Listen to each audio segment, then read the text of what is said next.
నమస్తే, welcome to RP7 TV news. నా పేరు సుహానా. బులెటిన్ ముందుగా హెడ్లైన్స్ చూద్దాం. మతోన్మాద బీజేపీని ఓడించాలని, బీజేపీ అధికారంలోకి వస్తే దేశ సమైక్యతకు పెను ప్రమాదంలో పడుతుందని సిపిఎం రాష్ట్ర కమిటీ సభ్యులు జె వెంకటేష్ పిలుపు. జర్నలిస్టు ప్రశ్నిస్తే సమాధానం చెప్పని డిప్యూటీ తహసీల్దార్. వేసవి కాలంలో చలివేంద్రాలు ఏర్పాటు చేసి ప్రజల దప్పిక తీర్చడం అభినందనీయమని సునీత మహేందర్ రెడ్డి. కుత్బుల్లాపూర్ డివిజన్ బీఆర్ఎస్ ముఖ్య కార్యకర్తల సమావేశం. హాజరైన ఎమ్మెల్యే కేవీ వివేకానంద. ఆర్మూర్ నియోజకవర్గం నందిపేట మండలంలోని వన్యల్కే గ్రామంలో ఎత్తిపోతల పనుల అవగాహన సదస్సు.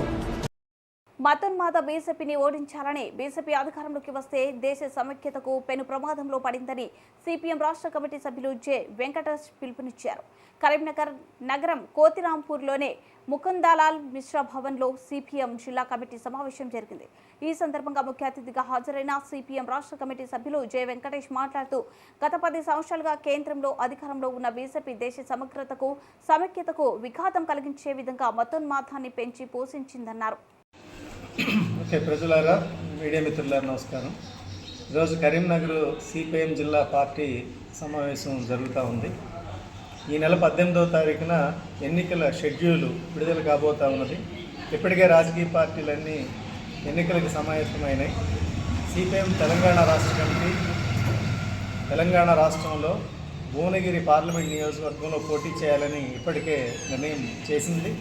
ఆ భువనగిరి పార్లమెంటులో సిపిఎం గెలుపు కోసం రాష్ట్ర వ్యాప్తంగా సిపిఎం పార్టీ శ్రేణులు పట్టుదలగా కృషి చేయాలని చెప్పి భావించింది. దానికి తగినటువంటి కార్యాచరణ కూడా జరుగుతూ ఉన్నది. గత 10 ఏళ్లుగా అధికారంలో ఉన్నటువంటి కేంద్ర బీజేపీ పాలనలో వ్యవసాయ సంక్షోభం కొనసాగుతూ ఉన్నది. దేశంలో సంవత్సరాల కాలంగా రైతాంగం, వ్యవసాయ రంగాలు తీవ్రంగా దెబ్బతిన్నాయి. పారిశ్రామిక రంగం కూడా సంక్షోభంలో ఉన్నది. దాదాపు 20 కోట్ల మంది నిరుద్యోగులు పనులు లేకుండా ఉన్నారు. కనీస వేతనాలకు నోచుకోలేదు. కార్మిక చట్టాలన్నీ యజమానులకి లేబర్ కోడ్ల పేరుతో చుట్టాలుగా మార్చడం జరిగింది. అలాగే కనీస మద్దతు ధరకి ఈ రోజుకి నోచుకోలేనటువంటి పరిస్థితి, అసమర్థత బీజేపీ పాలనలో కొనసాగింది. ఈరోజు అధిక ధరలతో సహా, అవినీతితో సహా అన్నిటికీ కేంద్రంగా నిలయంగా భారతీయ జనతా పార్టీ తయారైంది. ఈరోజు వాళ్ళు చెప్తున్నటువంటి 3వసారి హ్యాట్రిక్ అనేటటువంటిది ఇంకా ఈ దేశాన్ని ప్రజాస్వామ్య పునాదుల మీద అంచున ఉన్నటువంటి భారత ప్రజాస్వామ్యాన్ని నాశనం చేయాలనే వైఖరితో వాళ్ళు ముందుకెళ్తూ ఉన్నారు. దేశంలో అనేక రాష్ట్రాల్లో తీవ్రమైనటువంటి పోరాటాలు జరుగుతూ ఉన్నాయి.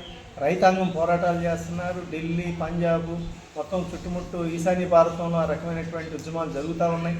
మొన్నటికి మొన్న 20 కోట్ల మంది శ్రామికులు ఫిబ్రవరి 16 నాడు దేశవ్యాప్తమైనటువంటి పోరాటం చేశారు. ఇవన్నీ కేంద్ర బీజేపీ ప్రభుత్వానికి, ప్రజా వ్యతిరేక పాలనకి చిహ్నంగా ప్రజల్లో, కార్మికుల్లో, సాధారణ మేధావుల్లో అసంతృప్తి కొనసాగుతూ ఉన్నది. ప్రజాస్వామ్యాన్ని అణచివేస్తూ ఉన్నారు. వాళ్ళు ధైర్యంగా ఎన్నికలు నిర్వహించే శక్తి ఉంటే ఈరోజు సుప్రీంకోర్టు ఈ ఎన్నికల బ్యాలెట్ వీవీ ప్యాడ్ల మీద కూడా మేము విచారణ చేస్తామని చెప్పాల్సిన పరిస్థితి వచ్చింది. అందుకని కేంద్ర బీజేపీ విధానం, వాళ్ళ చర్యల వల్ల, పాలన వల్ల భారతదేశం 50 సంవత్సరాల వెనకటికి పతనానికి వెళ్ళినటువంటి పరిస్థితి ఉంది. అందుకని కేంద్ర బీజేపీ మతోన్మాద ప్రభుత్వాన్ని, ఆర్ఎస్ఎస్ సంఘ పరివార శక్తుల్ని ఓడించాలని, బలహీనం చేయాలని సిపిఎం కోరుతా ఉన్నది. తెలంగాణ రాష్ట్రంలో భువనగిరిలో పోటీ చేస్తున్నటువంటి సిపిఎం అభ్యర్థిని గెలిపించాలని విజ్ఞప్తి చేస్తూ ఉన్నది. అదేవిధంగా దేశవ్యాప్తంగా తెలంగాణ రాష్ట్రంలో కూడా ఇండియా టీం భాగస్వామ్య పక్షాలని గెలిపించే రకంగా భారతదేశ ప్రజాస్వామ్యాన్ని కాపాడుకోవాలని చెప్పి, అందుకే 78 ఏళ్ల స్వాతంత్ర్యాన్ని ఈరోజు వెనకటికి వెళ్ళేటటువంటి పరిస్థితికి బీజేపీ సృష్టించాలనుకుంటా ఉన్నది. దాన్ని మతాన్ని, కులాన్ని, ప్రాంతీయ అసమానతలు అన్నింటినీ రెచ్చగొడుతూ ఉన్నది. ఈరోజు దేశంలో ఒక విభజనని సృష్టిస్తూ ఉన్నది. అందుకని ముస్లింలు, క్రైస్తవులు, దళితులు అందరి మీద ఉక్కుపాదం మోపుతున్నటువంటి స్థితి ఉన్నది. ఈ రకంగా కేంద్ర బీజేపీ పరిపాలన నుంచి భారతదేశానికి ముక్తి కలగడం అనేది చాలా కీలకమైనది. అందుకే 17 పార్లమెంట్ లోక్సభ ఎన్నికలు ఒక ఎత్తు, ఈ 18వ లోక్సభ ఏదైతే ఉన్నదో రేపు జూన్ 3వ తారీఖున ఏర్పడిపోయేటటువంటి కొత్త ప్రభుత్వం ఏదైతే ఉన్నదో ఉన్న కనీసమైన ప్రజాస్వామ్యాన్ని నిలబెట్టాల్సినటువంటి బాధ్యత ప్రజలందరి మీద ఉన్నది. తెలంగాణ సమాజం చాలా చైతన్యవంతమైనటువంటి సమాజం. అందుకని మన ఉత్తర తెలంగాణ జిల్లాల్లో కానీ రాష్ట్ర వ్యాప్తంగా కానీ దేశంలో కూడా బీజేపీ పతనాన్ని ఓడించి ఆ రకంగా ప్రజాస్వామ్యాన్ని కాపాడాలి, ప్రజా సమస్యలు పరిష్కారం అయ్యే విధంగా కొత్త పార్లమెంటు ఆ రకంగా ఆవిష్కరించాలని సిపిఎం భావిస్తూ ఉన్నది. ప్రజలు ఆ రకంగా ఆలోచించి మద్దతు చేయాలని సిపిఎం గుర్తు అయినటువంటి సుత్తిగౌడల గుర్తు మీద రేపు భువనగిరిలో ఓట్లు వేయాలని చెప్పేసి కూడా సందర్భంగా కోరుతా ఉన్నాం. అదేవిధంగా తెలంగాణ రాష్ట్రంలో కొత్తగా అధికారంలోకి వచ్చినటువంటి కాంగ్రెస్ ప్రభుత్వం 100 రోజుల పరిపాలన అయిపోయింది.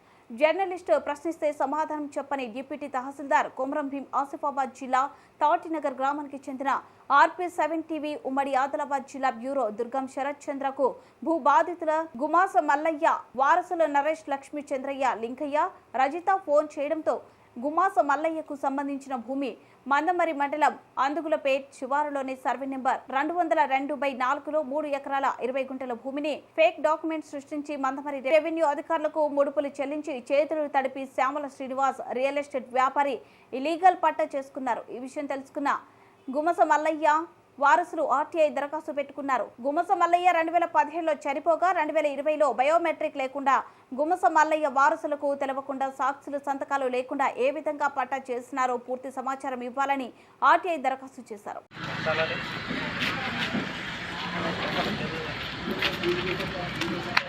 కదా 20లా పట్ట అయింది కదా 20లా పట్ట అయింది, దానికి పెట్టిన డాక్యుమెంట్స్ ఇవ్వండి. ఒక CCL నుంచి వచ్చింది కలెక్టర్ ఆఫీస్కు. పాయింట్లు ఎందుకు కలెక్టర్ పాయింట్ కరెక్టే ఉన్నాయి అవసరం మన దాదా కరెక్ట్ క్వశ్చన్లు ఉన్నాయి. కరెక్ట్ క్వశ్చన్లు ఉన్నాక మీరు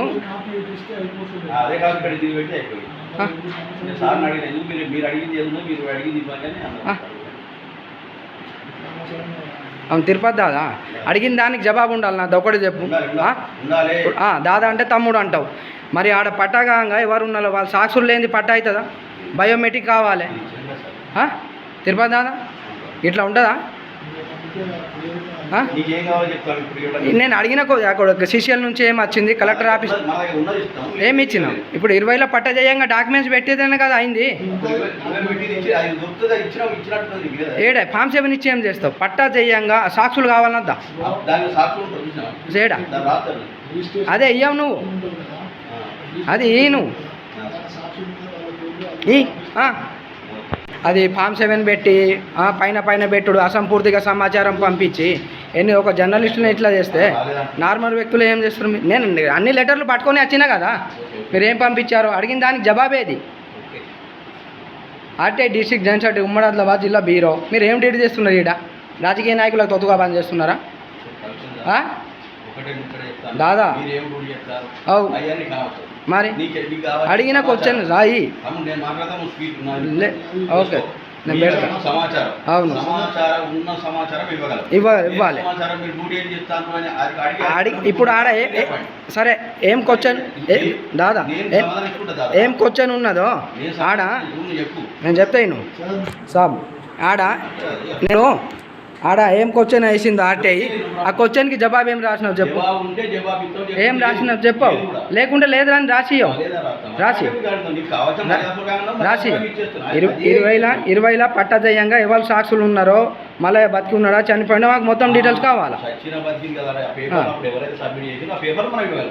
20లా బయోమెట్రిక్ లేనిది క్యాండిడేట్ లేనిది పట్టా అవుతుందా? ధరణిలా చట్టంలో ఉందా? 20లా పట్టా ఎలా ఇష్యూ చేస్తారు? తహసీల్దార్ ఎవరు చేసిన మొత్తం డీటెయిల్ అంటే అవును. మరి పట్టా చేయంగా సాక్షుల ఆధార్ కార్డులు సమాచారం ఇవ్వాలి కదా. దివ్య గుమాస మల్లయ్య మనవరాలు ఏమడిగింది? అక్కడ ఏమున్నాయి క్వశ్చన్ ఆన్సర్ చెప్పండి. ఆడ సిసిఎల్ నుండి. వేసవి కాలంలో చలివేంద్రాలు ఏర్పాటు చేసి ప్రజల దప్పిక తీర్చడం అభినందనీయమని మల్కాజ్గిరి పార్లమెంట్ నియోజకవర్గ అభ్యర్థి సునీత మహేందర్ రెడ్డి అన్నారు. ఆదివారం ఆల్వాల్ సర్కిల్ మచ్చ బొల్లారం డివిజన్ పరిధి బతుకమ్మ పార్క్ వద్ద స్థానిక హెచ్ఎంటీ ఆఫీసర్స్ కాలనీ వారు ఏర్పాటు చేసిన చలివేంద్రాన్ని ఆమె ప్రారంభించారు. ప్రజలు వేసవి కాలం ఎండలలో తిరగొద్దని, ఒకవేళ తప్పనిసరి పరిస్థితులలో వెళ్లినా అక్కడక్కడ ఏర్పాట్లు చేసిన చలివేంద్రాలలో దప్పిక తీర్చుకొని కాసేపు సేద తీరాలని ఆమె సూచించారు.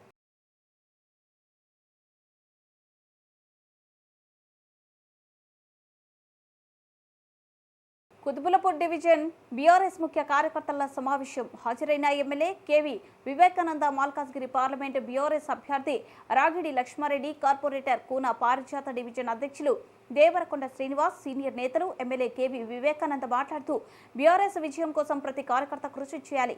మల్కాజ్గిరి పార్లమెంటు ఎన్నికలో బీఆర్ఎస్ అభ్యర్థి రాగిడి లక్ష్మారెడ్డిని భారీ మెజార్టీతో గెలిపించండి. రాజకీయ ప్రయోజనాల కోసమే కాంగ్రెస్, బీజేపీ అభ్యర్థులు మల్కాజ్గిరిలో పోటీ చేస్తున్నారన్నారు. నేను కూడా ఇక్కడ ఉండేవాళ్ళు.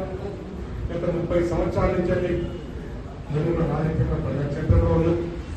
గత 20-30 సంవత్సరాల నుంచి నేను సేవ చేస్తున్నా. వేలాది మందికి నేను రక్షించాలి.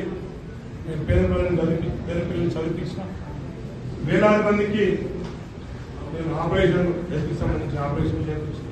వేలాది మంది మహిళా సంఘాలకు కూడా జీవనోపాధి చేసి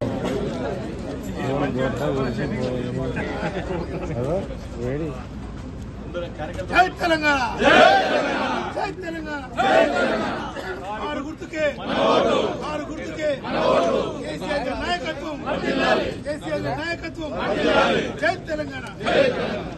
ఆర్మూర్ నియోజకవర్గం నందిపేట మండలంలోని 1LK గ్రామంలో ఎత్తిపోతల పథక అవగాహన సదస్సు నిర్వహించారు. ఈ కార్యక్రమంలో ఆర్మూర్ శాసనసభ్యులు పైడి రాకేష్ రెడ్డి, ఆర్మూర్ నియోజకవర్గ పలు గ్రామాలు మరియు ముతోల్ నియోజకవర్గ లోకేశ్వరం, ముతోల్, బాసర మండలాల ఆయా గ్రామాల రైతులు పాల్గొన్నారు. ఈ సందర్భంగా ఎమ్మెల్యే పవార్ రామారావు మాట్లాడుతూ గ్రామంలో జరిగిన ఎత్తిపోతల పథకం అవగాహన సదస్సులో రైతులకు పూర్తి అవగాహన కల్పిస్తూ రాజకీయాలకు అతీతంగా రైతుల అభివృద్ధి అంతిమ ధ్యేయంగా రైతన్నల ఐకమత్యంతో దేశ అభివృద్ధి సాధ్యమని వారికి తెలియజేశారు. ముఖ్యంగా ముద్దుల లేదా అంటే నాకు బాగా ఇష్టం. న్యాయం నిలిచింది, ధర్మం గెలిచింది కాబట్టి ఆ నేలంటే మీ చేతులంటే మీ ఊళ్ళో ఉన్న అందరి పాదాలకు మళ్ళీ ఒకసారి అదొక ప్రత్యేకంగా. ఎందుకంటే ధర్మంగా చాలామంది గుర్తు పెట్టుకున్నారు. శివుడికి గుర్తు మొక్కినాం. ఇవన్నీ ఉండాలంటే ధర్మం. ఆ ధర్మాన్ని నిలిపించింది కాబట్టి సోదరుడు ఫోన్ చేయగానే నాకు ఎన్ని కార్యక్రమాలు హైదరాబాద్ క్యాన్సిల్ చేసుకుని ఈరోజు ఉంటానన్నాను. ముఖ్యంగా ఇప్పుడు ఇదంతా చెప్పిన తర్వాత ఒక అవగాహనకి ఏమొచ్చారంటే మీరు కూడా గమనించాలి. వెనుకబాటు మనసులో ఎలా నేను 3 నెలలు ఎమ్మెల్యే అంటే 30 ఏళ్ళకి అట్లా కొన్ని మనం దృఢంగా ఆలోచించాలి. ఇక్కడ ఏం లేదు, మీలాగానే కష్టపడే రైతులు. ఎందుకంటే ఇక్కడ మా బంధువులు ఎక్కడ మా మేనప్పని చాలామంది మా బంధువులు ఉంటారు. చిన్నప్పటి నుంచి సంబంధాలు ఉన్న గ్రామం కాబట్టి ఇక్కడ ఉన్న రైతులు ఒక యూనిటీగా ఉంటారు. ఐక్యమత్యం అన్నిటికన్నా ఎక్కువ.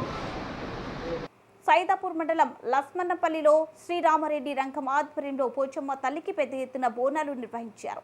ఈ సందర్భంగా రాత్రి గడప నుండి మహిళలు బోనం ఎత్తుకుని డప్పు చప్పుల శివసత్తుల నృత్యాల మధ్య గ్రామంలోని పోచమ్మ తల్లి ఆలయానికి చేరుకుని అమ్మవారికి నైవేద్యం సమర్పించి ప్రత్యేక పూజలు నిర్వహించారు. ప్రజలంతా సుఖ సంతోషాలతో ఉండాలని, పాడి పంటలు బాగుండాలని, వర్షాలు సమృద్ధిగా కురవాలని అమ్మవారిని వేడుకున్నారు. చిన్న పెద్ద తేడా లేకుండా మండు టెండను సైతం లెక్క చేయకుండా పోచమ్మ బోనాల్లో పాల్గొన్నారు.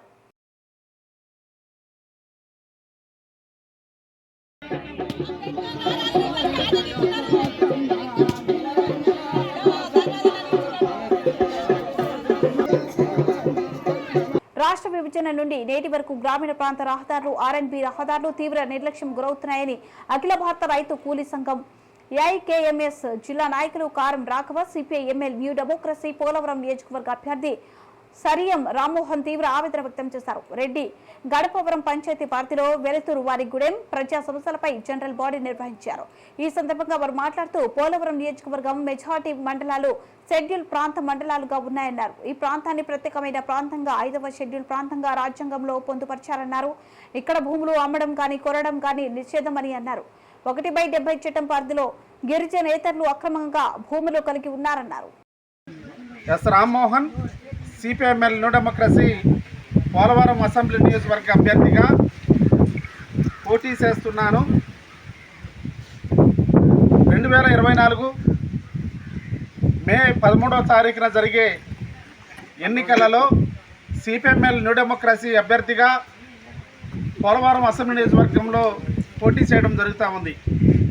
ఈ పోలవరం నియోజకవర్గంలో గత 5 దశాబ్దాలుగా సిపిఎంఎల్ న్యూ డెమోక్రసీ పార్టీ ప్రజల సమస్యల కోసం, భూమి కోసం, ముక్తి కోసం, ప్రజల సమస్యల విముక్తి కోసం అనేక పోరాటాలు నిర్వహించి ప్రజలను వెన్నంటే ఉండి ప్రజా సమస్యల కోసం నిరంతరం పనిచేస్తున్నటువంటి పార్టీ నేడు ఎన్నికలలో పోటీ చేస్తూ ఉన్నది.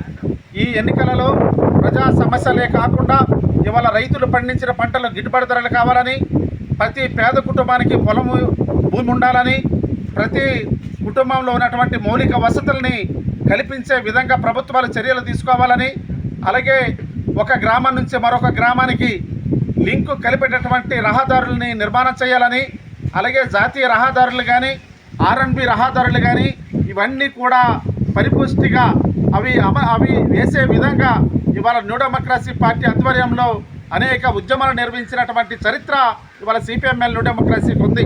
అలాంటి ఉద్యమ పార్టీ నేడు పోలవరం అసెంబ్లీ నియోజకవర్గానికి ఇవాళ పోటీ చేస్తూ ఉంది. ఆ పోటీలో నిలబడినటువంటి అభ్యర్థిని ఇవాళ ప్రజలందరూ కూడా గెలిపించి ప్రజా ఉద్యమాలకి, ప్రజా సమస్యల పరిష్కారానికి మీరందరూ కూడా మద్దతు ఇవ్వాలని తెలియజేస్తా ఉన్నాం.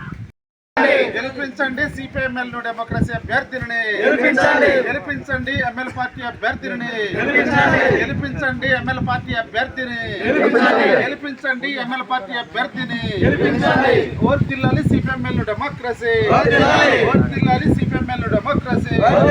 గెలిపించండి ఎంఎల్ పార్టీ అభ్యర్థిని, గెలిపించండి ఎంఎల్ పార్టీ అభ్యర్థిని, గెలిపించండి ఎంఎల్ పార్టీ అభ్యర్థిని. ఓర్తిల్లాలి సిపిఎంఎల్ న్యూ డెమోక్రసీ, ఓర్తిల్లాలి సిపిఎంఎల్ డెమోక్రసీ, ఓర్తిల్లాలి సిపిఎంఎల్ డెమోక్రసీ. బులెటిన్ ముగించే ముందు హెడ్లైన్స్ మరోసారి. మతోన్మాద బీజేపీని ఓడించాలని, బీజేపీ అధికారంలోకి వస్తే దేశ సమైక్యతకు పెను ప్రమాదంలో పడుతుందని సిపిఎం రాష్ట్ర కమిటీ సభ్యులు జె వెంకటేష్ పిలుపు. జర్నలిస్టు ప్రశ్నిస్తే సమాధానం చెప్పని డిప్యూటీ తహసీల్దార్. వేసవి కాలంలో చలివేంద్రాలు ఏర్పాటు చేసి ప్రజల దప్పిక తీర్చడం అభినందనీయమని సునీత మహేందర్ రెడ్డి. కుత్బుల్లాపూర్ డివిజన్ బీఆర్ఎస్ ముఖ్య కార్యకర్తల సమావేశం, హాజరైన ఎమ్మెల్యే కేవీ వివేకానంద. ఆర్మూర్ నియోజకవర్గం నందిపేట మండలంలోని 1LK గ్రామంలో ఎత్తిపోతల పథక అవగాహన సదస్సు.